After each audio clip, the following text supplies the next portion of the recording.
کا معرکہ قرآن کہتا ہے کہ ہوا ہے۔ اللہ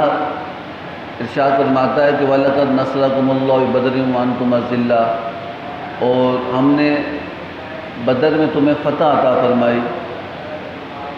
اور انہیں ذلت دی جو کافر تھے۔ اور اسی کے بارے میں اگر دیکھا جائے کہ یہ یوم الفرقان اسے کہتے ہیں،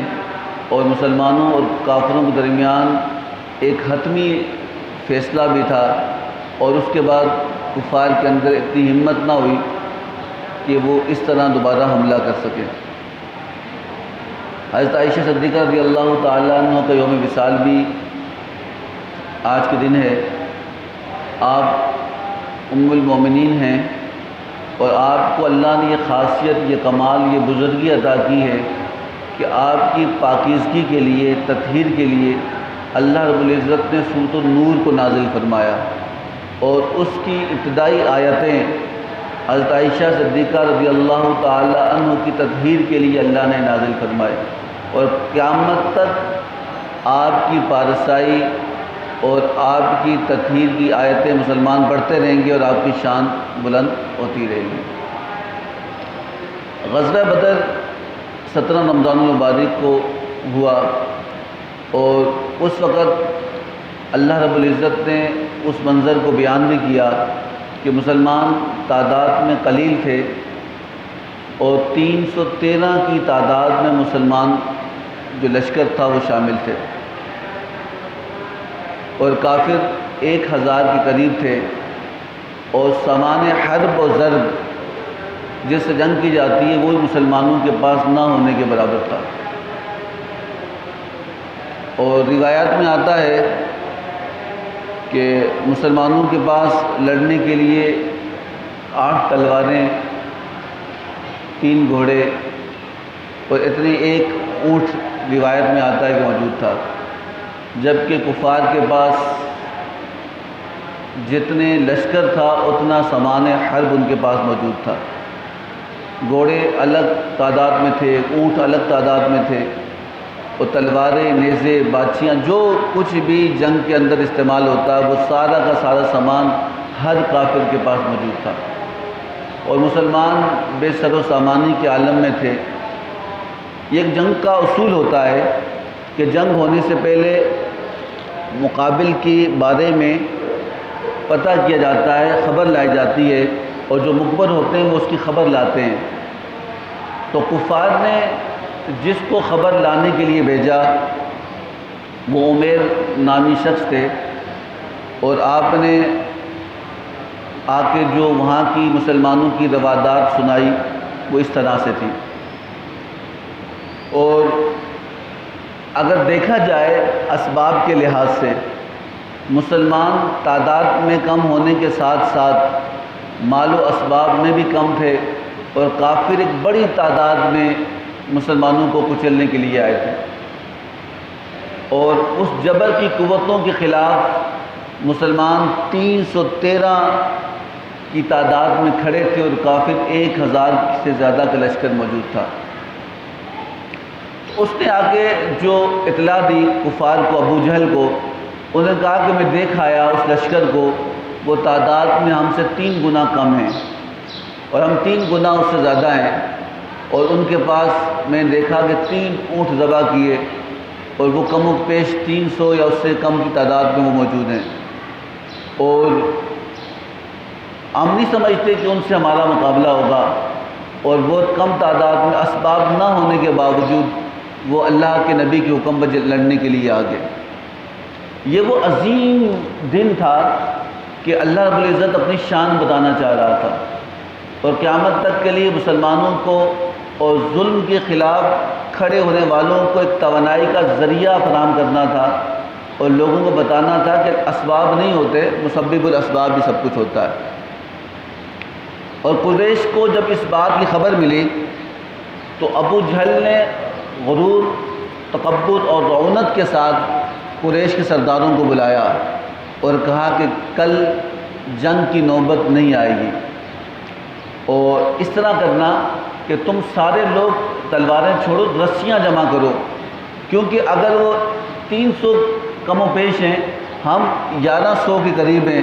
ہم 3 بندے بھی اگر ایک بندے کو پکڑیں گے تو وہ ہمارے قابو میں آ جائیں گے۔ ان کے پاس کھانے کے لیے کچھ نہیں، بھوک سے ان کے پیٹ پسلیوں کے ساتھ لگ چکے ہیں، ان کے پاس وسائل نہیں، ان کے پاس لڑنے کے تلوار نہیں، ان کے پاس کھانے کے لیے کھانا نہیں، ان کے پاس سواری کے لیے سواری نہیں، سوار ہونے کے لیے۔ تو اب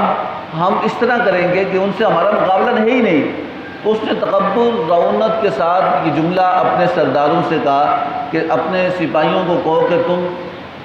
رسیاں جمع کریں اور کل ہم ان سب کو رسیوں سے باندھیں گے اور باندھ کر اونٹوں پہ بٹھائیں گے اور سین حرم میں مکہ مکرمہ میں لے کے جائیں گے، اور وہاں پر انہیں لے جا کر خانہ کعبہ کے ساتھ جو پلر ہے اس سے باندھ لیں گے، اور لوگوں سے کہیں گے دیکھا وہ لوگ تھے جو نیا دین لے کے آئے اور نئے نبی کی پیروی کی اور ہمارے بتوں کو چھوڑ لیا، آج ان کی حالت یہ ہے کہ بے سر و سامانی کے عالم میں ہیں اور ان کو آج یا کل ہم ختم کر لیں گے، لیکن یہ عبرت کا نشان بنا بنا کر ہم ان کو ماریں گے اور کل انہیں ہم قید کر کے لے کر چلے جائیں گے۔ اور ابن حشام اپنی تاریخی کتب ابن حشام میں لکھتے ہیں، آپ فرماتے ہیں کہ جب ابو جہل نے اس طرح کا جملہ بولا کہ کل ہم ان کو پکڑ کے لے جائیں گے، تو جو ان کا قاصد تھا، جو ان کا جاسوس تھا عمیر نامی شخص، اس نے کہا کہ لوگوں تم پھر بھی ان سے لڑ نہیں سکتے، سامان نہیں ہے، اسباب نہیں ہے، لیکن ان کے اندر ایک جذبہ تھا، ان کے اندر ایک قوت تھی، ان کے اندر ایک طاقت تھی۔ میں نے ان کو دیکھا وہ تو زخمی سام کی طرح پیچ و تاب کھا رہے ہیں، ان کی حالت کا عالم یہ ہے اگر وہ کل باقی نہ رہے تو تم میں سے ایک بندہ ضرور مار کے جائے گا ان میں سے شخص، اور وہ ایسے تمہارے ہاتھوں میں نہیں آئیں گے، اور تم سمجھتے ہو کہ تم ان سے لڑ جاؤ گے۔ کافروں کا جو جاسوس تھا وہ کہہ رہا ہے کہ تم سمجھتے ہو تم ان سے لڑ جاؤ گے، اور میں کہتا ہوں میں تمہیں مشورہ دیتا ہوں کہ تم بھاگ جاؤ، تم ان سے لڑ سکتے نہیں ہیں۔ میں نے دیکھا کہ ان کے جذبوں کو دیکھا کہ ان کے پاس اسباب نہیں، لیکن اتنی بڑی طاقت سے وہ جنگ کرنے کے لیے آئے، لیکن ان کے اندر میں نے خوف کا ایک ذرہ بھی نہیں دیکھا، ان کے اندر پریشانی کی ایک کیفیت بھی نہیں دیکھی، ان کے اندر افسوس کا ایک لمحہ بھی میں نے گزرتے ہوئے نہیں دیکھا۔ آج ہماری کیفیت یہ ہوتی ہے کہ ہمارا کوئی معاملہ ہو جائے اور ہم سے 10 گنا زیادہ کوئی شخص ہو، ہم پہلی فرصت میں ہار جاتے ہیں، ہم پہلی فرصت میں اپنے آپ کو شکست خور تسلیم کر لیتے ہیں اور کہتے ہیں کہ نہیں ہم مقابلہ نہیں کر سکتے۔ تو اس قاصد نے کہا کہ تم ان سے مقابلہ نہیں کر سکتے اور تمہارے بس کا روگ نہیں ہے، بے شک ان کے پاس ایک گھوڑا، 6 زریں، 8 تلواریں، اور یہ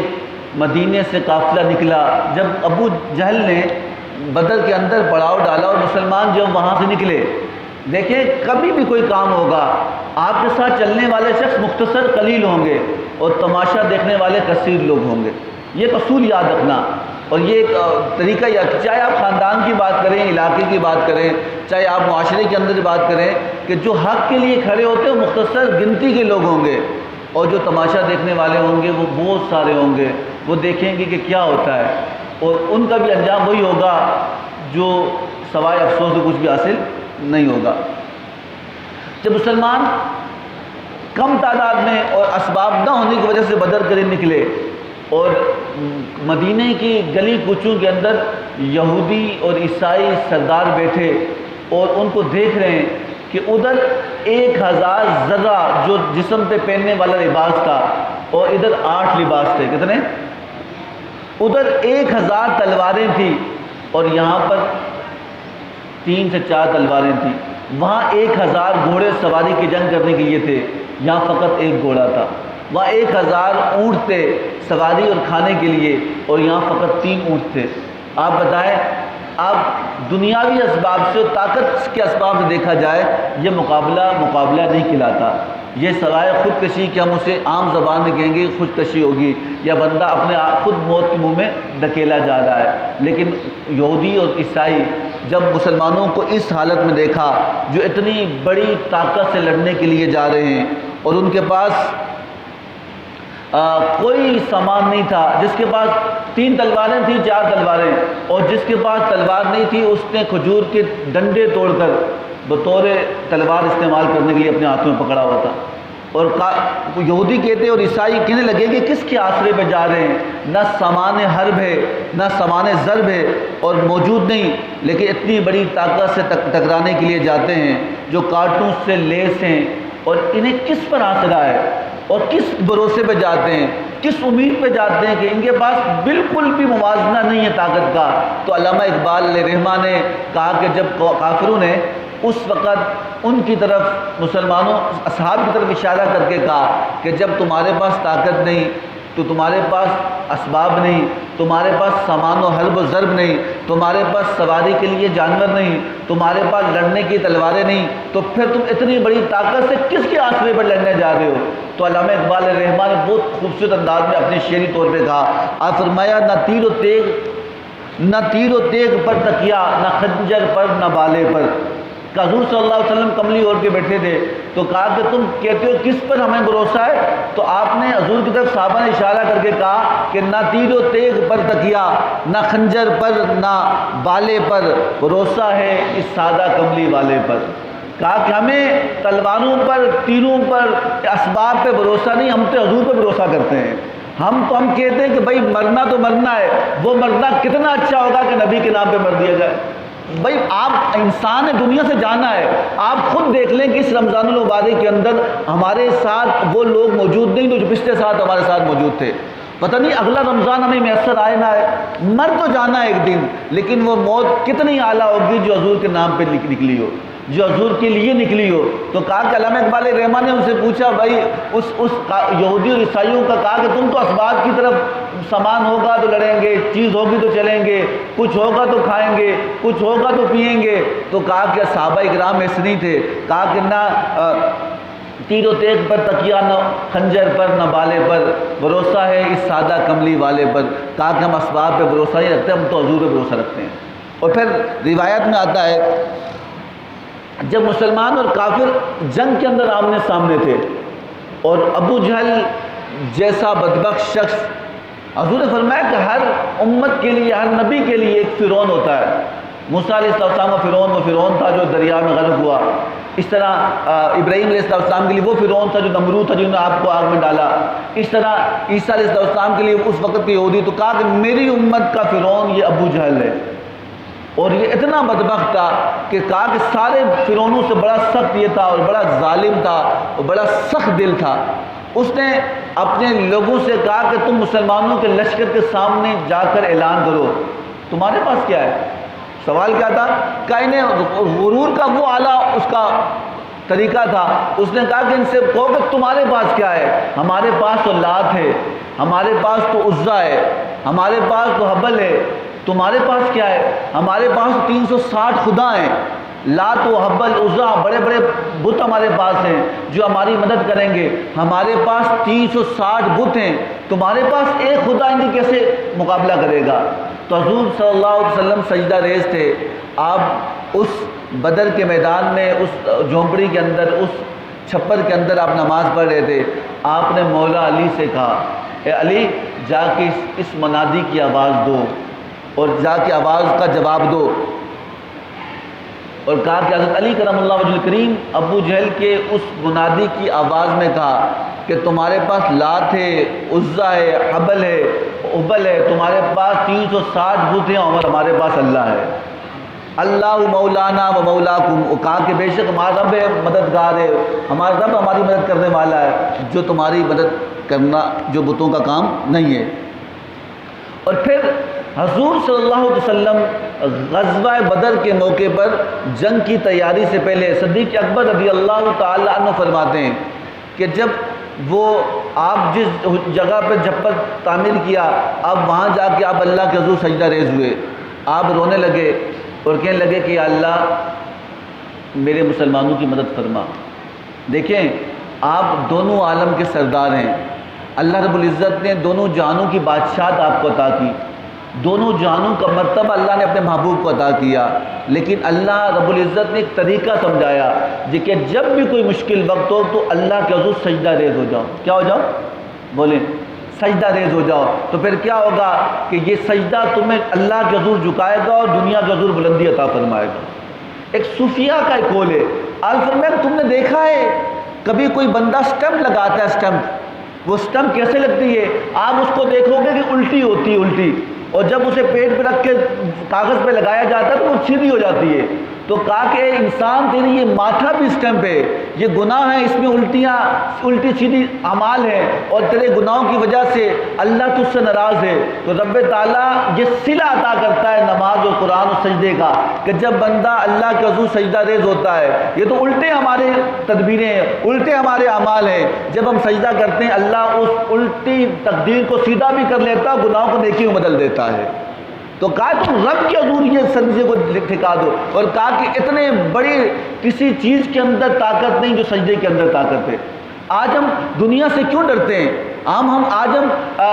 رسوا کیوں ہوتے ہیں؟ پوری دنیا مسلمانوں کیوں رونتی جا رہی ہے؟ اس لیے ہم نے رب کو چھوڑ لیا ہے، اس لیے ہم نے سجدوں کی توفیق اللہ نے ہم سے چھین لی ہے، اور اسی وجہ سے ہم رسوا ہوتے جا رہے ہیں۔ اور کہا کہ یہاں ایک بدر کے میدان میں اللہ رب العزت کے محبوب صلی اللہ تعالی وسلم نے سجدے کی حالت میں اللہ کے حضور دعا مانگی کہ اللہ اس مسلمانوں کی قلیل تعداد کو فتح عطا فرما۔ مسلمانوں کی حالت ایسی تھی کہ ان کے پاس اسباب نہیں تھے، یہاں تک کہ روزے کی حالت میں صبح روزہ رکھتے تو سحری کے لیے کھانا نہیں تھا، رات کو افطار کرتے، رات کو افطار کے لیے کھانا نہیں تھا، وہ کھجور کی گٹھلیاں چوس کے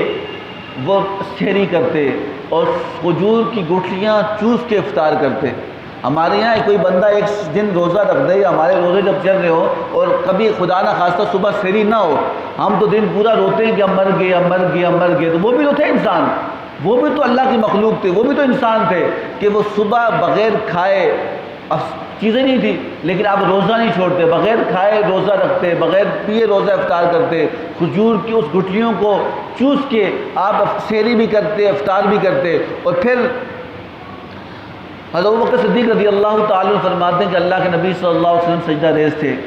اور اللہ کی بارگاہ میں دعا کے جو الفاظ تاریخ کے اندر لکھے ہیں اور جو حدیث مبارکہ میں نقل ہیں، جو تاریخ کے اندر علماء نے، سیرت نگاروں نے یا مورخین نے اسے لکھا ہے، وہ الفاظ کیا تھے؟ اس نے کہا کہ یا اللہ میری زندگی کی ساری کمائی ہے اللہ یہ 313 کی تعداد میں جو مسلمان تیری راہ میں لڑنے کے لیے آئیں، اے اللہ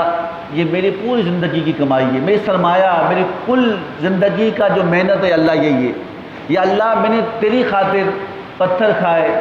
اے اللہ میں تیری خاطر اپنے اوپر اوجریاں برداشت کی، اے اللہ میں تیری خاطر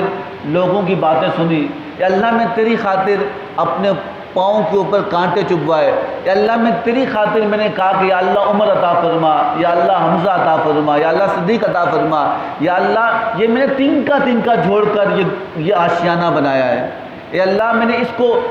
تھوڑا، میں نہیں کہتا کہ اللہ، میں نہیں کہتا تو میری مدد پر یا تو ان کے ساتھ دے، میں اللہ کہتا ہوں کہ اللہ اس دنیا میں اس وقت تیرا نام